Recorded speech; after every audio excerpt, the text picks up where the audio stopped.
Welcome everybody to What's the 411? This is the show that keeps you updated on today's and tomorrow's current events.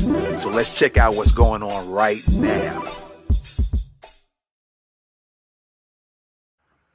What's going on, everybody? Welcome to What's the 411? And if you didn't already know, we're about to show you real quick. Biden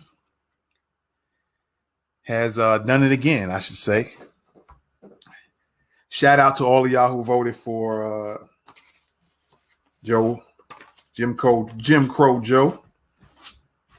You're really getting your voting's worth. I see. You're getting what you voted for, I should say. All right. Biden privately now says not to expect reparations. All right. So shout out again to you guys who voted for Jim Crow Biden. I see you're really getting what you voted for. All right. I see you getting what you voted for. But anyway, man, let's get into it. All right. Let's get into it.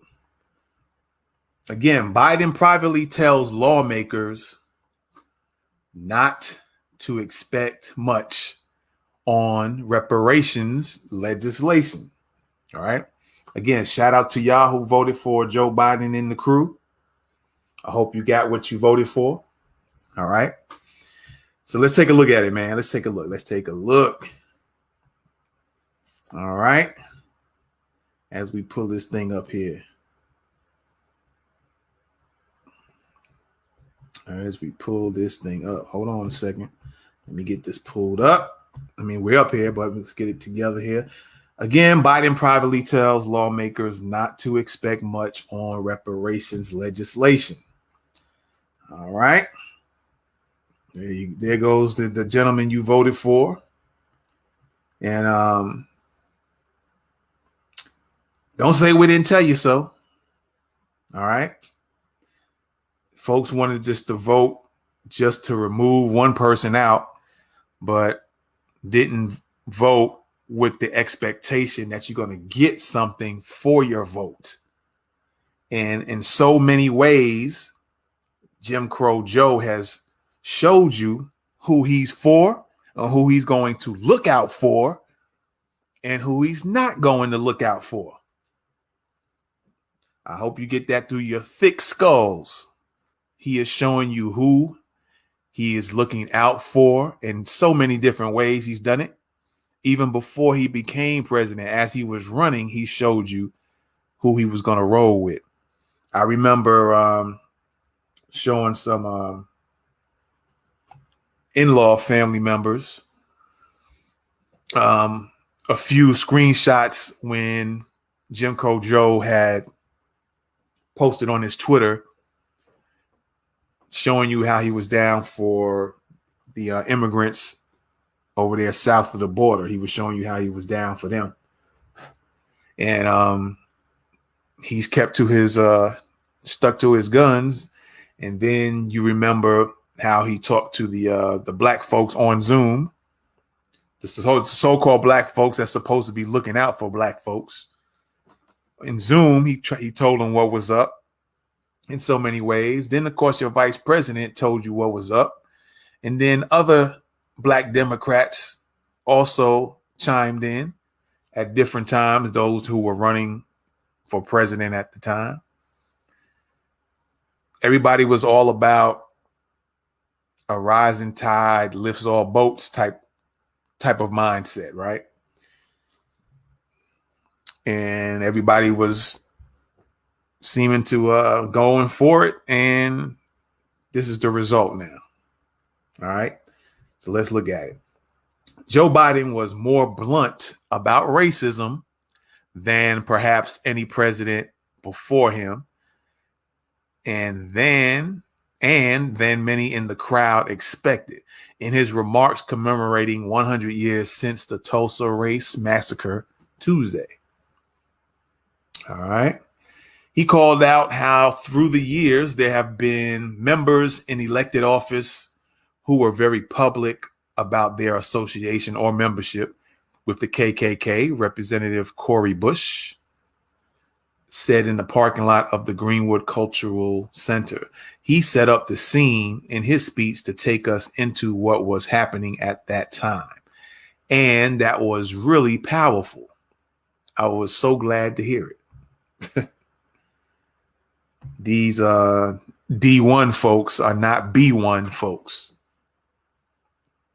Anyway, but some attendees noted what they considered a glaring omission: any mention of reparations for the survivors of the massacre and their descendants, some of whom have sued the city and state for compensation, and a full-throated endorsement of H.R. 40, which would create a commission to study reparations. So that's, you don't know what H.R. 40 is, that's what it is.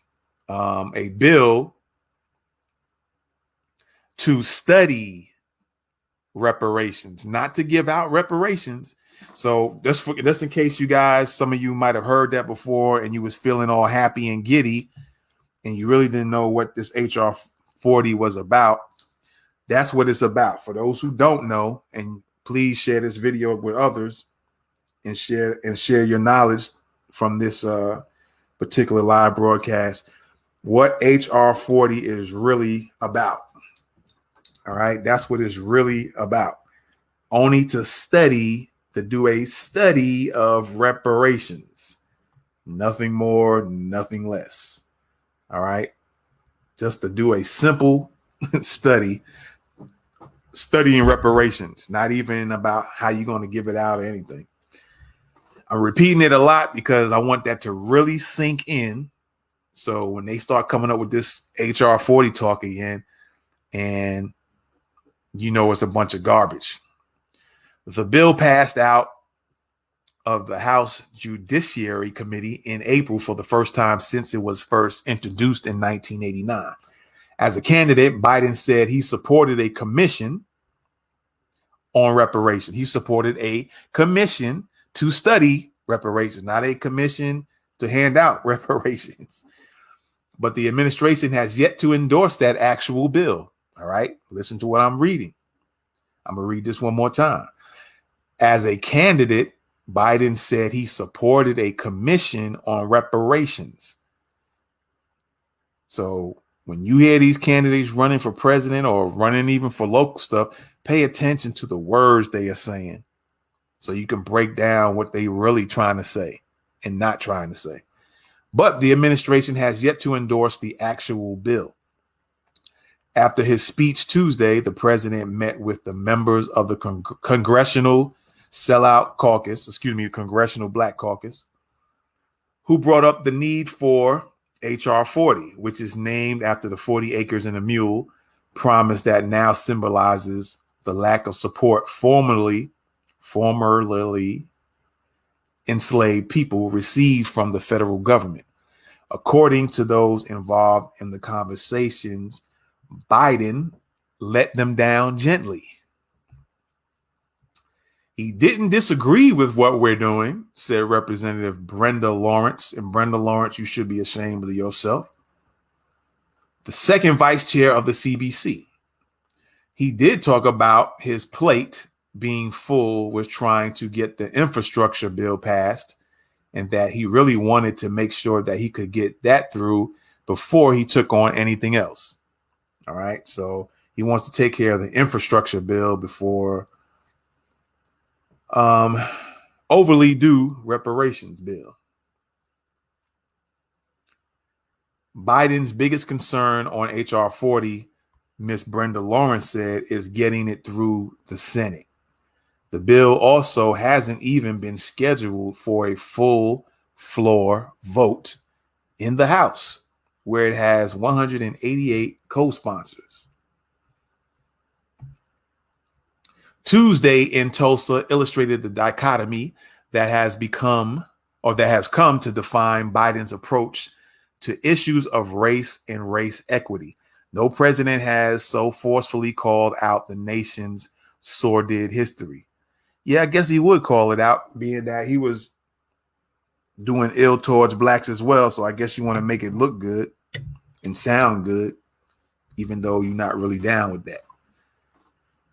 At the same time, Biden has downplayed the likelihood of legislative action, sidestepping calls for him to embrace rules reform in the Senate to allow easier passage of relevant bills. Sidestepping the calls for him to embrace rules reform in the Senate to allow easier passage of relevant bills. In addition to expressing fear that H.R. 40 would die in the Senate behind the scenes, Biden also announced on Tuesday that he was handing off the voting rights portfolio to his vice president, Kamala Harris. Passing the buck. Passing the buck. All right. Let's move on.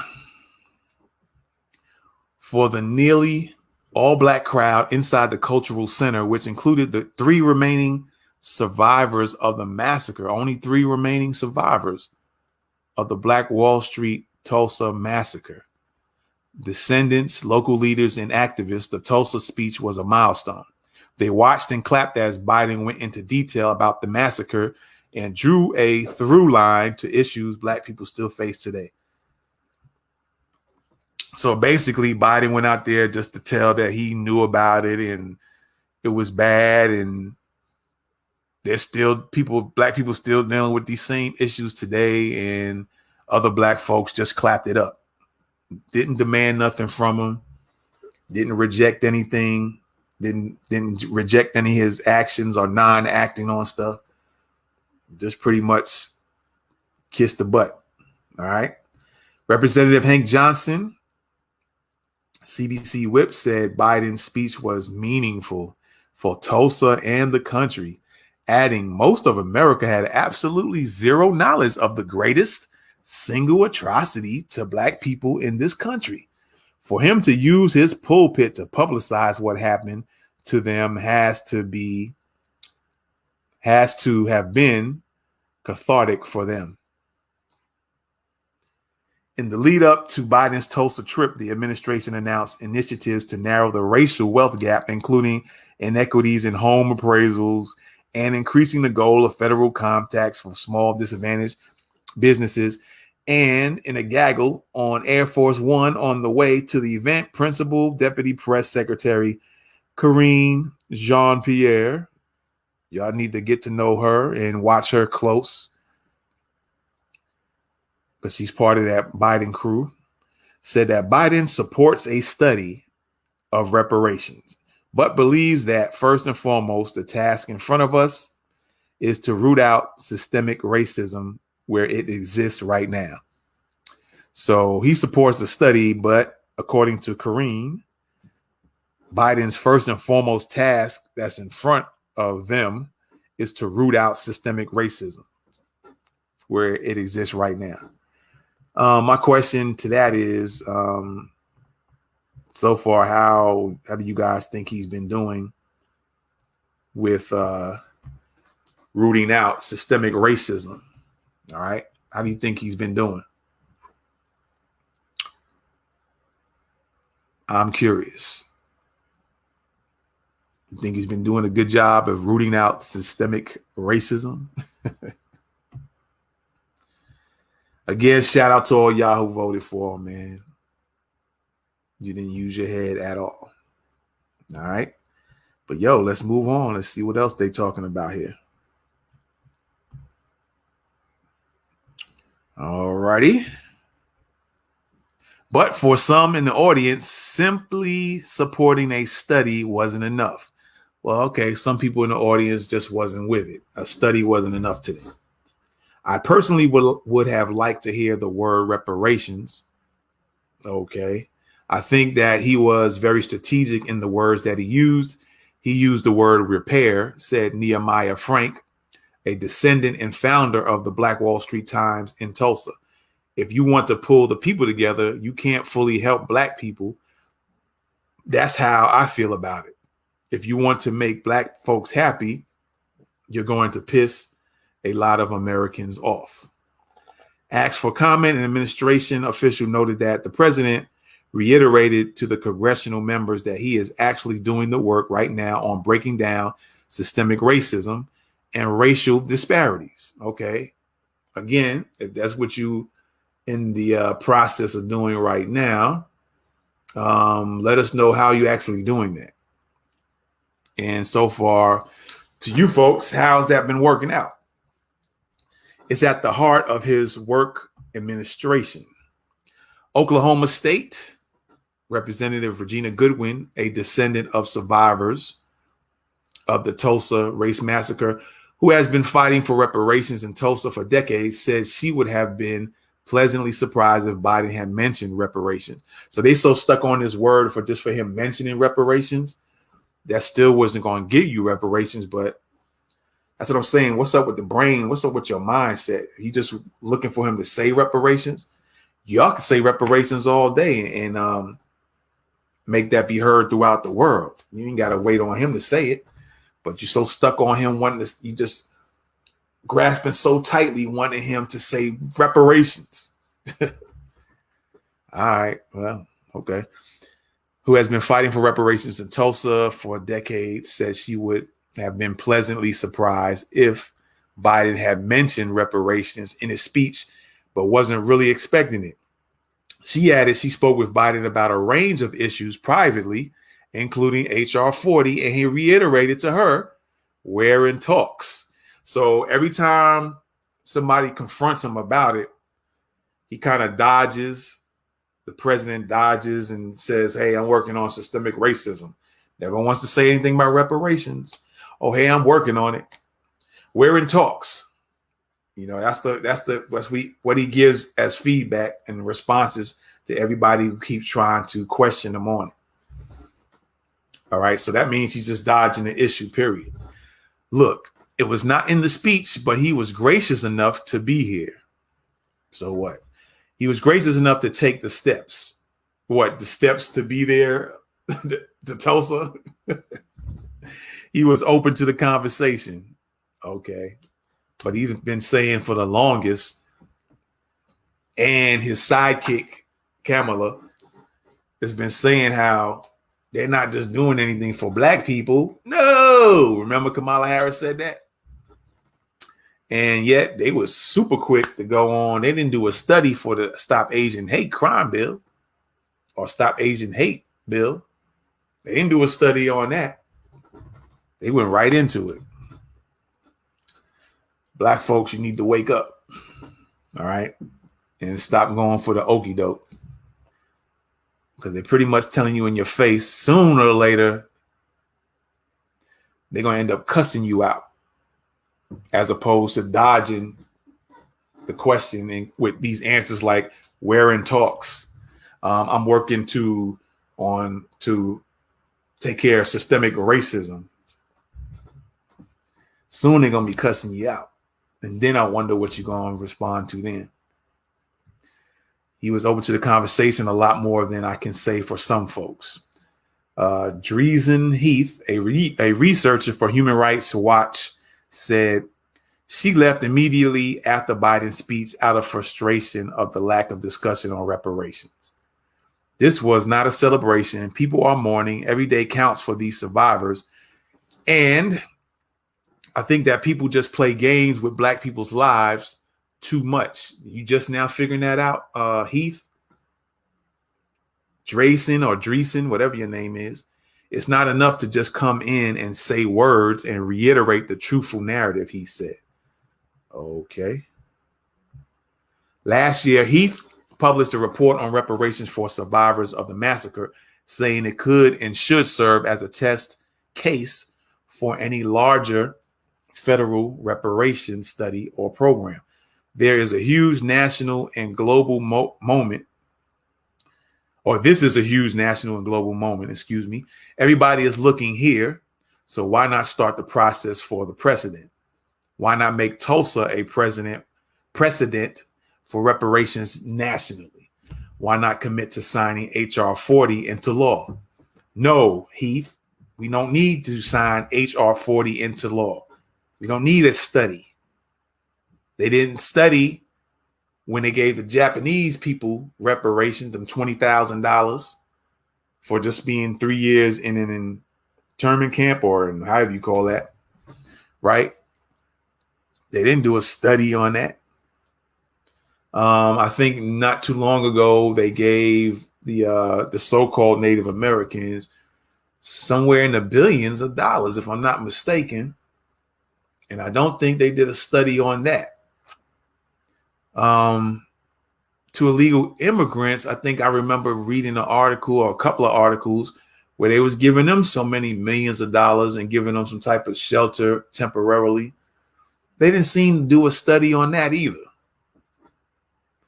Then again, I say the Asian hate crime bill, they didn't do a study on that either. Now there's another group that's trying to get in the mix as well, so they can get them some money in a hate crime bill.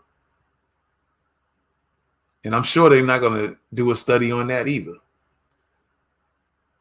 But why do black folks hang themselves on this HR 40 thing, and they're not even trying to push that? They're not even trying to push the study on reparations. They don't even care. They don't give a damn.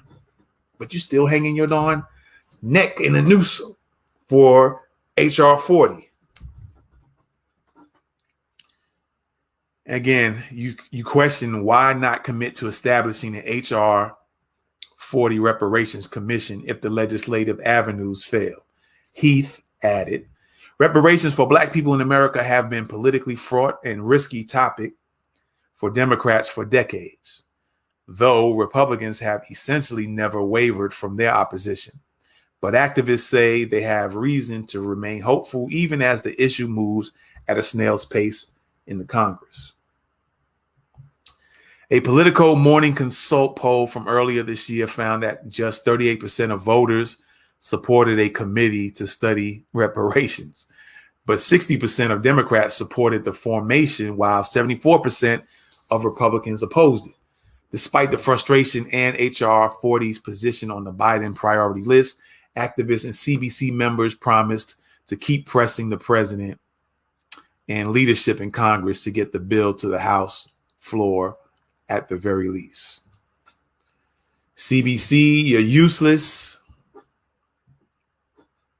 You've been useless for years. Stop trying to push HR 40 and just push for the reparations to get done. Forget studying it. We can find people who can study it and give you the statistics anyway on it now. So you don't have to study. They'll have the information for you right now. One person I can definitely tell you who can do that is Dr. Claude Anderson. He can give you that information right now. You don't have to study it. It's our work to continue to push him. We're not going to seat a perfect president, Bush said. Let me see here. Bush, did they even give the name? Hold on. Let's go back, world. Let's go back one. That's interesting how that article added that name in there, but I don't recall the person's name ever being mentioned. Anyway, it's our work to continue. I guess it must be somebody from the CBC. It's our work to continue to push him. We're not going to seat a perfect president, Bush said.